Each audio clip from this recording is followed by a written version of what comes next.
Hello everyone and welcome back to Shake It Off with Angela Summer Edition 2023. This is the last episode of the Summer Edition Shake It Off with Angela. So we finished week 16, you guys.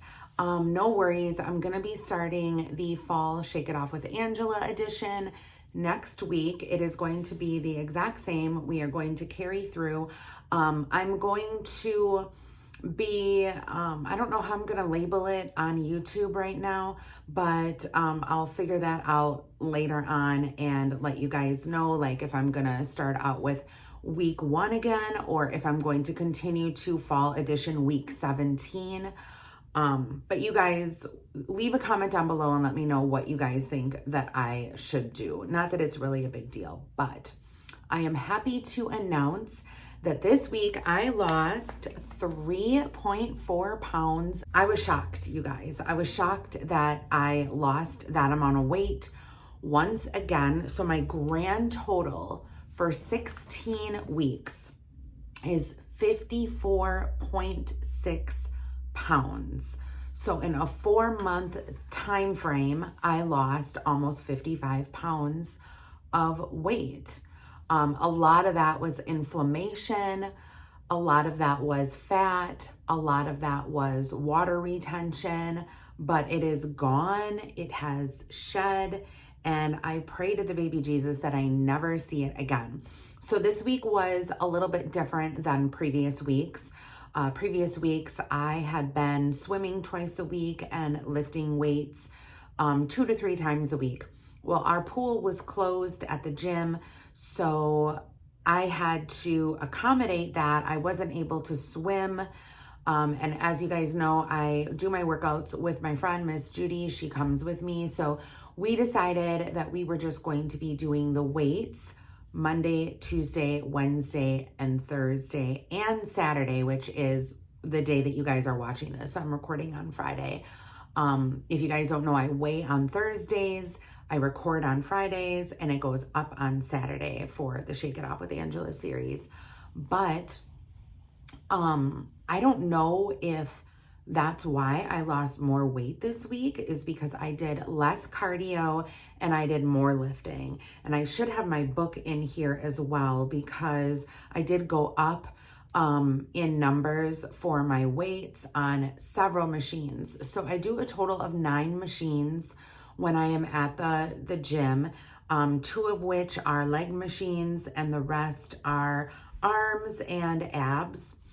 And yeah, I went up in weight. I don't know if it was because I was doing it consistently every day, or if it was just time to move up in weight. I'm not real sure, but that happened. So I'm happy to report that. My eating was pretty consistent throughout the week. I had my carbs, I had my healthy fats, and I had my protein. What I do want to work on though, next week is getting in more greens. I haven't had like a really good salad in a long time, so I've been craving that. I think the last time I didn't have a salad at all this week. So I think I'm gonna start, incorporating more greens like spinach. I used to do smoothies. Now I'm doing my Ninja creamy for the ice cream. So I don't really get in my spinach as much as I used to. But let's kind of wrap, I guess, things up for this 16-week mark. And let's talk about goals that I have for the next 16 weeks, because I feel like instead of looking behind us, we should always look ahead and see what I would change, what I would do similar, or what I guess I'm just going to be doing in general. So I do have my little glasses on here because Miss Angela does have a hard time seeing things these days. I think it's the age. I'm going to be 49 in October, so you can lose the weight being in menopause, premenopause, whatever. It is definitely doable. I feel like my body is right now at the stage where we are in burn mode. Like we're burning all these calories, we're burning all this weight off. I finally corrected my metabolism. which I do, want to work on that a little bit more in the next upcoming 16 weeks. But one of the goals that I have for myself is during these 16 weeks, I'm going to be seeing the doctor again for my annual physical. So my goal is to have a better cholesterol reading and a better glucose reading at this next appointment. I believe I see the doctor in November. So I still have time to work on that. I've been taking my fish oils. I've been, working out more, obviously. And hopefully those numbers improve, but we'll see. So that's one of my goals. Another goal that I have is don't starve yourself. I know there were a few days where I was feeling like I needed more calories. So I wrote down on here, don't starve yourself. Stay within your calorie total, but know that some days will be less calories and some days will be more calories, and be okay with that. Don't beat yourself up about that. It's going to happen and you need to listen to your body. It's hard for me because I try to listen to my body, but yet the binge is still there. The binge voice is in back of my head. So it's is this my body talking to me, or is this me wanting to binge? This is survival mode, yet I'm still trying to lose weight. So I'm trying to figure out kind of where all of those things fall into place as I'm eating every single day. Let's see. Another one is track. Even if you go over your calorie count, keep a food log of the protein, vegetables, healthy fat, and healthy carbs. Keeping a food log for me is extremely important. I feel like I would definitely overeat if I did not keep track. So keeping track on my Fitbit app is absolutely amazing. It tracks all of my macros and everything, so I don't need to do any of that. I just literally scan the food that I'm eating. If there is no barcode on the food, which a lot of my food, there is no barcode because I'm not eating processed foods. So you just put in carrots, and if they're cooked carrots, if they're raw carrots, and then I measure them on my scale. I know it does sound like a lot of work, but you guys, I am not to the point yet where I can stop doing that. So that is also one of my goals, is to track everything. Fluids, don't be scared of salt, and get that 110 ounces of water a day. So I'm just gonna grab something real quick. I'll be right back. Okay, so I grabbed my salt. The reason being is, if you guys have been following me for a while now, you'll know that I have been searching high and low for the salt. It's Celtic. I always say Celtic sea salt, the light gray version. So I did actually find this on Amazon. This was supposed to be only $5 and some change at any health food store, at any grocery store. Unfortunately, I spent $18 trying to find this because it sold out, because it got famous on TikTok. Everyone was talking about it. So basically, this is my electrolytes. There's a story that kind of goes along with this, and I won't get too clinical, but for inflammation and things like that, people are so scared of salt. Watch your sodium intake, be very careful about it. So people have been ignoring salt. They've been avoiding it. They've been trying to get rid of salt in their diet for years and years and years, because doctors tell you that salt is just not good for you. And before you add salt to your diet, I would suggest, talking to your doctor first, just in case you don't, have something else that I don't know about, like a heart condition or something like that, where you need to stay away from sodium. But a lot of times what happens is, when we go on these health food journeys and we, the first thing they tell you to do is drink all these fluids of water, all these ounces of water. So you're drinking, and you don't have the electrolytes, you don't have the magnesium, you don't have the sodium, you don't have the potassium that goes into your body as well when you're drinking this water. So the water makes you bloat. The water, it creates water retention throughout your body, and then you just piss it out and it's gone and you don't absorb it. Celtic sea salt helps you absorb it. If you can't get this brand, I would suggest getting any other brand that is, I believe it's, unrefined. So this is unrefined mineral sea salt. It is kosher. This salt is light gray. So make sure to get the light gray one. Anyway, so what you do is you take a little bit of this. So I just like wet my finger and dip it in there and then put that on my tongue. And I'll let the salt melt. And the salt absorbs into my tongue. And what happens is it immediately goes into the bloodstream. All of those nutrients, all of those minerals from the salt go into my bloodstream. So when I drink water, the water doesn't sit outside my cells, it goes into the cells. It hydrates the cells. And that is how you hydrate the body. So just a word to the wise, that's what I've been doing. And I have seen an improvement. I was getting muscle cramps and I was using pickle juice for that, which I don't really know what's all in that. Like, you know, there could be a lot of different things in there that I shouldn't be taking. Like a lot of preservatives or whatever in like the canned, you know, pickle juice, whatever, the dill pickle juice, whatever. So this I feel comfortable with. So I did notice that I have been having 85% less muscle aches, muscle cramps. I was getting a lot of cramping in my upper thighs and my lower thighs and my calves, in my feet. I was getting like Charlie horses in my feet.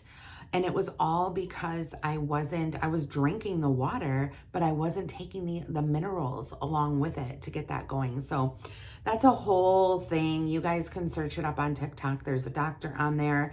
I'll try to find her name and I'll try to like repost it on my TikTok if you guys are interested. But anyway, so fluids. Don't be scared of salt. And I try to get 110 ounces of water a day, which is extremely important with the Celtic sea salt. Another weight loss goal of mine for the next 16 weeks is to move more. Now that it's cooler, I can take the dog for more walks because Rocky is so tiny and so fluffy and his nose is so pushed in that he gets overheated really easily. So I think with this cooler temperature, it'll be easier for us to get outside more. Another thing I wrote down is weights are more important than cardio. Build your muscle. Do weights 3 or more times a week and count anything else as extra. So a lot of people are focused on getting that cardio in and they think that that is the only way to, you know, lose fat in the body is just to like burn it off. Yes, you burn it off, but you need that muscle strength there. You need to build the muscles in order to burn that fat. So it's what I want to say, burn the fat. So it's like the most fat that you can possibly burn, I guess. I don't know how to describe it, but the more muscle you have, the easier it is to lose the fat. Yes, muscle weighs more than fat, but eventually it's going to go down. Eventually your weight is going to go down. If you have that muscle there, you are going to be leaner.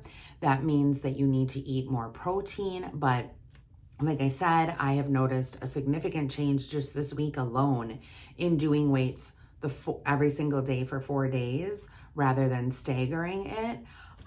Lifting more, I've had more energy. I've felt that I've been burning more calories throughout the whole workout. So that is my advice for that. I also have my weight loss goals, sleep. Now, my sleep schedule is usually 6 to 7 hours a night. I know for me personally, I need 7 to 8 hours of sleep a night in order to function to my full capacity every single day. So it is really hard for me because I get up at, like, my first alarm goes off at 5, my second alarm goes off at 5:15 a.m., and I need to get out of bed by 5:15 a.m. in order to get ready to go to the gym. That means that I need to get into bed by 9 to get those, you know, hours of sleep, like to wind down and things. So that's kind of hard to do because I'm not really used to going to sleep that early. I was a night person, and still a morning person, but now I'm like, nope, I need to lay down, I need to go to sleep, and I need to wake up super early in the morning. And I've been doing that for this past 16 weeks. So I definitely want to continue that. I also have, for my weight loss goals this time around, I have mental. Finish the podcast of the binge eating. So I definitely want to do that. I started it. I was raving about it. I love it. And then I just kind of got sidetracked with other things. So I definitely want to finish that podcast. And know that if you gain, it is not a setback. Don't ever beat yourself up about that. Another thing is to say no, don't overdo it, relax, and have more alone time. So saying no was a big thing for me that I needed to learn back in my early 20s. And it was really hard. I was a yes girl. I wanted to say yes to everyone. If everyone needed a favor, I wanted to do it. And I burnt myself out. So don't be scared to say no. You know, if someone asks you out for lunch and you just know that you need that mental time, take the mental time for yourself because you're going to get burnt out. Don't overdo it. Again, you know, there was one week when I was exercising and I would exercise at the gym and then I would come home and eat. And then like in the evening, I would do another cardio workout. And that was like way too much. I was just like, why are you doing this? So don't overdo it. Know that, you know, you need to keep your own pace and go at a slower rate. So you just don't like burn out. And another thing is relax and alone time. Make sure that you have those down times that you can, you know, process what happened during the day and you can, you know, get ready for the next day. Don't, you know, feel bad if, you know, your friends are going out, you know, doing whatever and they invite you and you just want to stay home and read a book. Like that's perfectly fine. You can definitely say no. But yeah, make sure that you know, bank some time for yourself to relax and to just regroup. And the other thing, the last thing that I have here for my weight loss goals is positive thinking, chant your goals. So a lot of times, and this is for me especially, I have lots and lots of negative thinking. Oh, I didn't do what I wanted to do today. I didn't get the dishes done. I'm a loser, blah, blah, blah, you know, like, and you say it in your head and it goes around and around and around and it becomes who you are, a very negative person. So my goal for the next 16 weeks is to think positive. And one of the ways that I do that is I chant before I go to bed. I chant sometimes in the morning when I'm putting my makeup on, and sometimes I'll do it during the day in my head and no one will know what I'm saying, but I will say stuff like, you know, you can do it. You are doing your best. You have glowing skin. Your hair is gorgeous today. You're losing weight, healthy. I have my goal weight in my head and I say to myself, you are such and such weight. Even though I'm not, I will say it. You are such and such weight. This is your goal weight and that is what you are today. And it's amazing what it can do. So I definitely suggest doing the chanting. But yeah, that is wrapping up, I guess, this 16 weeks. I'm excited for fall. Leave a comment down below and let me know some of the things that you guys want to see for, you know, the next 16 weeks. I'm thinking about doing like what I eat in a day videos. I'm thinking about doing like swaps to your fall treats. I know a lot of times, you know, like we like going out for caramel apples, and I'm going to do that, by the way. We decided that we're going to Little Farmer and I'm going to get a carameled apple, and yes, it's got sugar in it. And you know what? I don't care, because that's the one thing that I like doing in the fall is going to the Little Farmer and getting a carameled apple. So I am not going to deny myself of that. I'm going to do it. We are also going to have our 16 weeks in the Thanksgiving and Christmas. So I can definitely do like swaps of that, maybe get some ice cream recipes together for my Ninja Creamy for those holidays. But let me know what you guys want to see in the comments down below, and I will see you guys all later. Bye, everyone.